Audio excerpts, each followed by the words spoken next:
Hey everyone, Suffers here, and Kindred has been released, so let's go ahead and take a look at what Kindred does. Kindred slays their prey.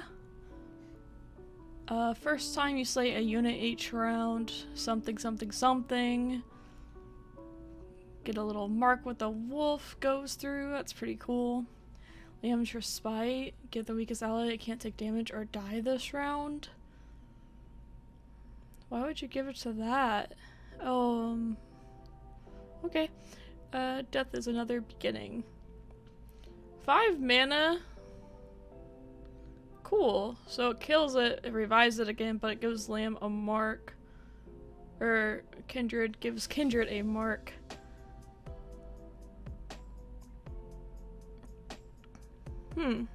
I'll read these after this video. Bloody Caretaker, so that's another sacrifice target, and get a new mark. Pretty sweet animations overall. So Shadow Isles is Kindred's in Shadow Isles. I wonder what the pair will be. Let's go ahead and take a look at the cards. Make sure to follow me on Twitter as well. Kindred is a 5 mana 4/4 with quick attack. The first time you slay a unit each round, I mark the weakest enemy. Round and kill units with my mark. Level up, I've seen you slay 2 units with my mark. So that means they will usually take 2 rounds to level up, maybe 3, maybe 4, depending on how the game's going. Does have quick attack, does have 4 health, which is, that's not a bad stat line, especially when you're probably using Kindred as like this kill engine, essentially. Lots of synergy with the cards that they printed for Kindred as well. And then for the level up, Kindred is still quick attack, but now a 5/5. The first time you slay a unit each round, grant me, so it is grant, not give, +2/2, and I mark the weakest enemy. Round in, kill units with my mark. Pretty interesting. I don't really know how we will end up building this. I mean, there's a lot of ways to build this and what the second color is. It's really cool design. Playing around Mark sometimes is going to be strange as the opponent. You don't want to lose your big units. Like if you're playing mid-range, this could be pretty hard if you're playing like mid-range or even control if they're killing your payoff units, for instance. Kindred Spirit Journey. Kill a unit, then revive it. So we saw that on the video. This art is probably one of my favorite arts, by the way. I want to get a full shot of this one. Maybe it becomes a background, I don't know, but the art is one of my favorites. I just love the flower blend. This seems really slow for what it does. It can create a mark, so it is kind of like killing a higher value unit because you can Kindred Journey a lower value unit. You can also restart their stats, like for example in the video, Lucian, let's say he was like 2 out of 4 toward level up. If you kill and then revive him, he doesn't get an attack, he restarts his stats, and you put a mark on a higher priority target, perhaps, maybe lower because Lucian's pretty high priority as well. So this is a really interesting card that might surprise me. It does seem a bit slow, but the ceiling for it is incredibly high. The floor is very, very low though, is the issue. He at least can stop something from attacking you. Lamb's Respite. Give the weakest ally I can't take damage or die this round. We have seen this effect done many times before. This is at slow speed, not at burst speed, and it only stays for the round. It is an out-of-the-way combo piece to me. That's the only thing I really see it as. It seems too slow otherwise. Maybe if you're playing Kindred and it's the only thing on board, maybe you can like put this in as a one-off and sometimes it'll be helpful. Pretty hard to say. Spirit Leech. 4 mana, 4/1, kill an ally to draw 2. So it's kind of like a Glimpse Beyond, except you have a body with it now. A 4 mana, 4/1 stat line is quite strange. It does activate Kindred, which is important. But I don't know. This card could be playable for sure, but 4/1 is tough. It is tough to get that going the way that you want.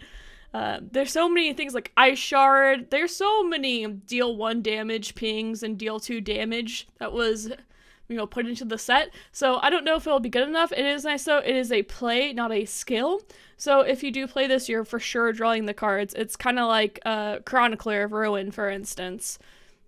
The Ether Fiend, play. It is a skill this time. As you see, it has a little dot.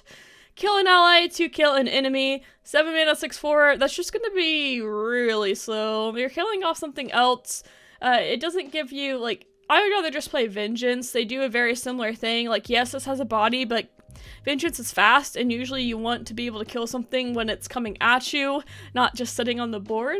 So I just don't see a place for this, unfortunately, although the art is, once again, spectacular. Feeding icon, when I'm summoned, summon a prey, and the prey is a 0 mana, 0/1. So it's just another sacrifice target.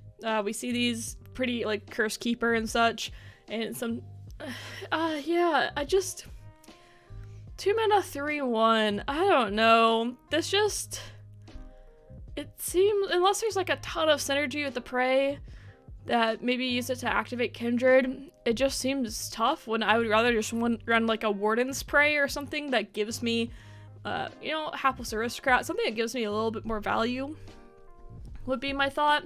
I don't think the 2 attack that Feeding Icon gives is really worth it, especially when Warden's Prey can just give me a whole nother card that is just better, in my opinion. Mask Mother, fearsome. Kill an ally to grant me its stats and keywords. Ooh. Alright, well, the first thing that comes to mind is Bubble Bear. Something a Bubble Bear has long been missing is a way to give itself attack. This is giving Bubble Bear attack. I mean, Mask Mother does have to eat him to get attack, but it's kind of like a Bubble Bear, but not. It's a 2/8 elusive.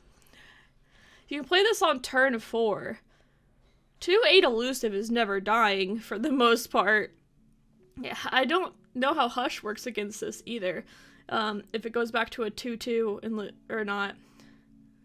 Like, if it's it probably goes back to a 2/2 because it's not a transform effect. There is, another thing, I'm not sure this will work or not, is if you play Darkwater Scourge with it, there's cases in Runeterra where it'll say like positive, negative keywords, or like sometimes ephemeral won't get added to something when, like, I saw that even in the labs happen. So I wonder if this takes ephemeral or not.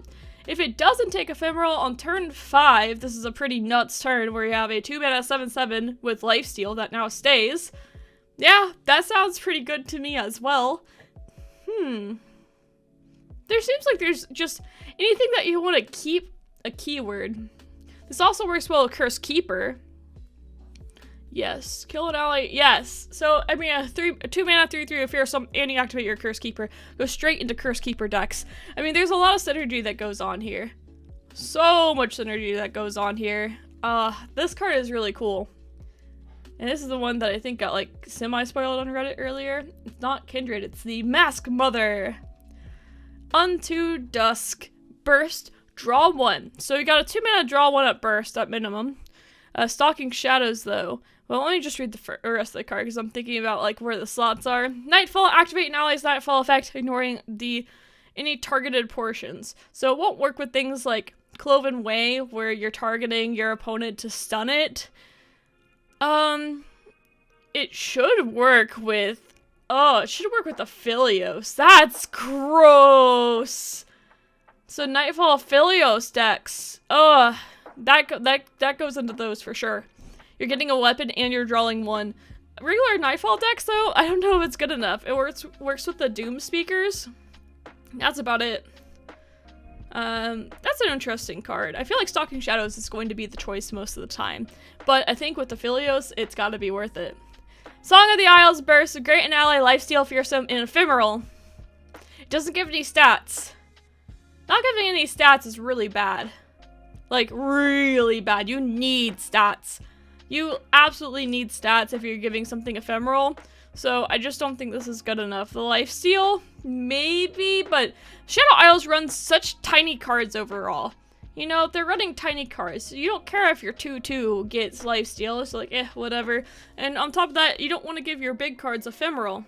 Unless maybe we, like, do something cheeky and we play... it is Grant. So if we play Death Mark, you know, a card that we haven't seen in ages, an Ionia, that swaps the two. That would be kind of cool. Take off the ephemeral, give it to something else, and now I have this nice great an ally, you know, a lifesteal and fearsome ally. That's pretty neat. Overall, really interesting cards. Kindred's design is very cool. It feels very Kindred-y, if you may. Wow, I don't really have too much more to say. I'm pretty excited to do just different decks with this. Sorry, my eye is like so itchy. Different decks with this for sure. I have no idea how to build this. There's so many things to try. I mean, of course, we're gonna run things like Cursed Keeper, Mask Mother, Blighted Caretaker, and probably Warden's Prey, and a Ravenous Butcher, and then other SI removals, I'd assume. I don't know what color I want to pair this with. Unless I'm playing Lamb's Respite, then I'll probably pair it with Targon for out of the way. And to Unto Dusk, play with Aphelios for sure. Alright, well, thank you so much for watching my video. I will see you next time. Bye, everyone!